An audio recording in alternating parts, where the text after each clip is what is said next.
괴물은 늘 우리 곁에 있었습니다. 시대의 불안이, 억눌린 감정과 상상이 과거로부터 현재까지 예술의 형태로 괴물을 소환해왔는데요. 우리에게 너무나 익숙하지만 반면에 낯설기도 한 존재인 괴물에 대해서 언제 어떻게 등장하게 되었는지, 그리고 이미지로 어떻게 우리가 구현해 왔는지에 대한 질문에서부터 시작을 했습니다. 오래된 유물에서 현대 예술가의 손끝에서 괴물은 시대를 비추는 거울로 우리 안의 깊은 내면과 마주보게 합니다. 상상과 현실, 과거와 현재가 교차하는 이곳에서 당신은 어떤 괴물을 만나게 될까요?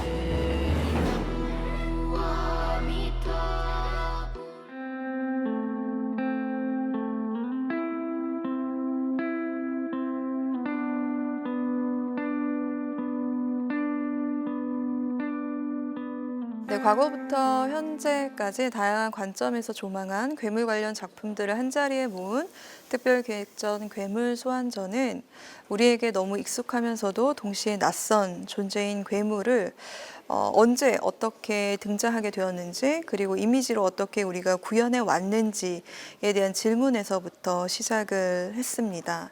괴물 소환전은 총 4개의 전시로 구성되어 있습니다. 각 전시실은 주제와 시대별로 나누어서 진행되고 있습니다.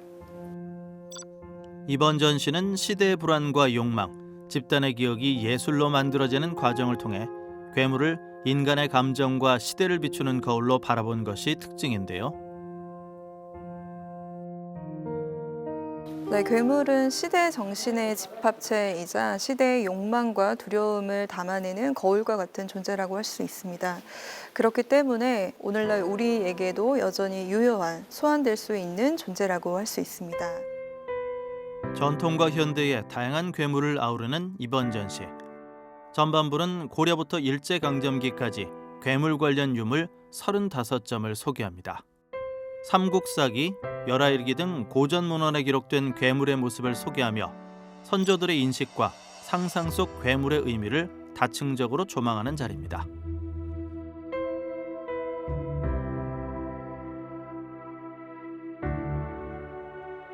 성군의 등장을 알리는 상서로운 존재로 여겨졌던 기린 그림을 비롯해 회화와 공예, 사진 등 다양한 시각 자료를 통해 괴물 형상의 의미와 상징을 풀어냈습니다.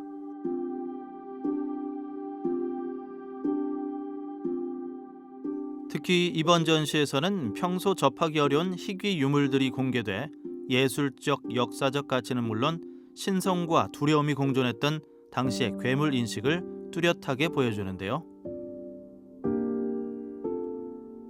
3사 전시실에서는 지금 이 시대를 살아가는 우리가 이미 마주하고 있는 혹은 머지않아 직면하게 될 괴물의 형상들이 담긴 현대 미술작품 41점이 전시되어 있습니다. 괴물은 더 이상 신화나 기록 속 존재가 아니라 기억과 상처, 테크놀로지와 불확실성 속에서 끊임없이 진화하고 변이하는 감각의 실체로 다가옵니다.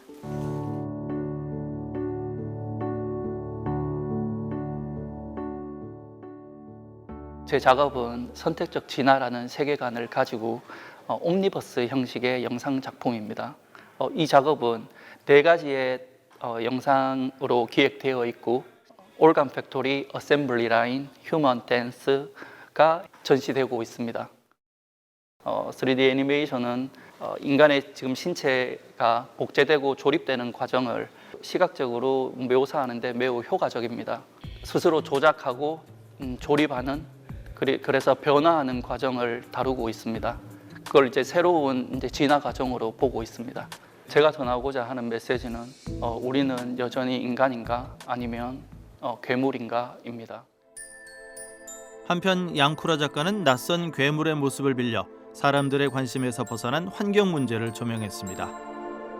과거에 예전에 조선통신사가 지나갔던 그 해류에 대한 이야기예요. 그 중에 하나가 이제 요즘에는 이제 해양 쓰레기들이 많이 이제 흘러가고 예전에는 어떤 그 역사적인 그 교류의 어떤 길이 지금 이제 환경적인 문제가 심각하게 파괴가 되고 그 해류에서 발생하는 어떤 쓰레기들에 대한 이야기, 그런 걸 이제 이 몬스터화 시켜서 이제 몬스터가 또 다른 이제 그 통신사, 뭐 메신저가 돼서 이제 또 다른 의미를 전달한다, 그런 개념의 작품입니다. 한국으로 흘러들어오는 이제 외국 쓰레기를 가지고 작업을 했었어요. 뭐 예를 들면 백령도에 흘러들어오는 중국 쓰레기나 북한 쓰레기를 수집해서 이제 몬스터를 만들던가 그런 작업을 하다가 2017년도에 그럼 과연 한국 쓰레기는 어디로 흘러가는가를 이제 해류를 따라서 가봤더니 이제 대마도에 상당히 많은 한국 쓰레기들이 흘러가고 있거든요. 그래서 그 한국 쓰레기들을 수집해서 이제 이런 그 캐릭터를 만들게 되는 거죠. 그래서 이 캐릭터화 시켰지만 이제 쓰레기가 만약에 의인화가 된다라면 과연 이 의인화된 캐릭터는 뭘 가장 그리워할까라는 생각했을 때 자기가 태어나고 소비되고 버려졌던 그 공간, 그 어떻게 보면 고향이죠. 그래서 고향을 그리워하지 않을까. 그래서 고향으로 돌아오는 그런 여정을 그린 이제 작품을 만들게 된 거죠. 네. 明日はきっと光に満ちているくらいだから今日はおやすみ今夜は優しい夢に抱かれて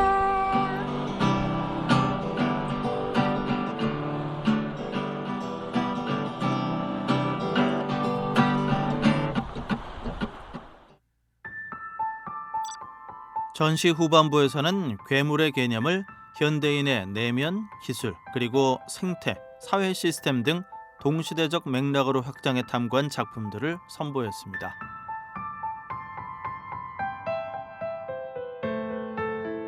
우리에게 너무나 익숙하지만 사실은 제대로 깊이 있게 알고 있는 것이 얼마나 될까라는 이제 의문을 가지게 되는 존재죠. 도깨비에 대해서 이야기를 한번 들어보도록 하겠습니다. 도깨비 이야기 이런 게, 그러니까 한문으로 되어 있는 수많은 옛날 기록에서 도깨비 이야기라는 걸 찾기가 되게 어렵습니다. 도깨비가 뭐지? 이러면서 막상 그리려고 하니까 이 통일된 뭐가 없었던 거예요. 일본의 오니 이야기에 영향을 받기 이전에 도깨비의 원래 모습은 어땠을까? 석고상절 제9권에 보면 돛가비라는 단어가 나와 있고요.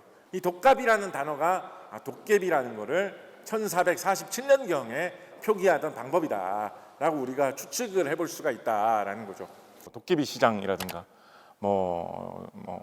도깨비 부자라든가, 그런데도 정작 그러면 도깨비가 뭘 도깨비라고 하느냐, 도깨비는 어떻게 해서 생겨난 거냐라고 하면 사실은 도깨비가 뭔지 대충은 아는 것 같지만 그 뭐 정확하게는 잘 모르겠다라는 이런 게 또, 그러니까 말하자면 그런 갭, 그런 친근함과 지식이 널리 퍼지지 못했음, 그 차이가, 격차가 좀 많이 있는 그런 거기도 해가지고 좀 이야기를 해보면 흥미있고 재밌겠다. 우리나라 괴물 이야기들이나 괴물의 어떤 모습 같은 게 딴 나라에 비해서 체계가 되게 없습니다.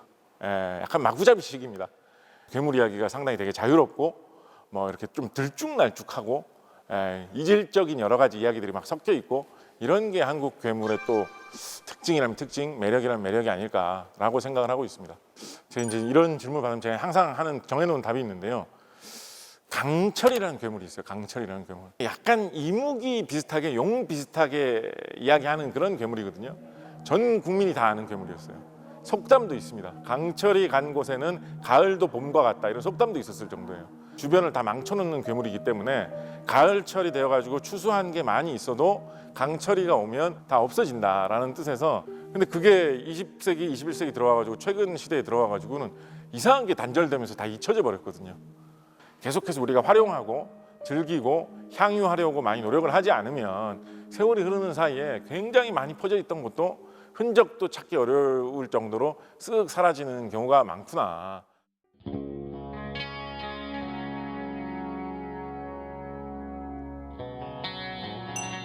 마지막 전시실에선 AI, 바이러스, 외계 생명체 등 우리가 아직 완전히 정의할 수 없는 존재를 사유할 수 있는 공간으로 구성됐는데요. 이피 작가의 미래 생물 시리즈를 비롯해 급변하는 시대 속 인류가 마주하게 될 낯선 존재들, 그리고 우리가 아직 이름 짓지 못한 괴물에 대한 상상력을 자극합니다.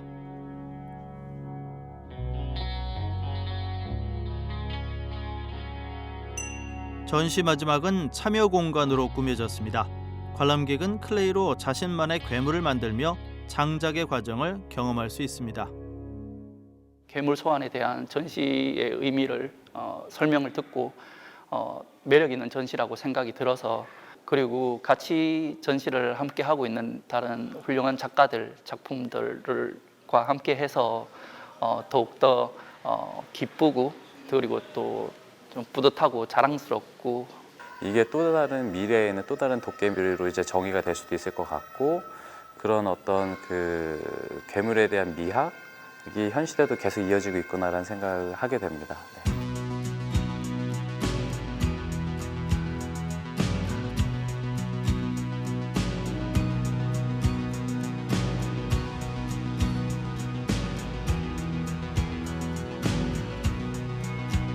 괴물이라는 상상의 존재를 통해 우리는 현 시대의 감정과 경계, 해석의 방식을 다시 묻습니다.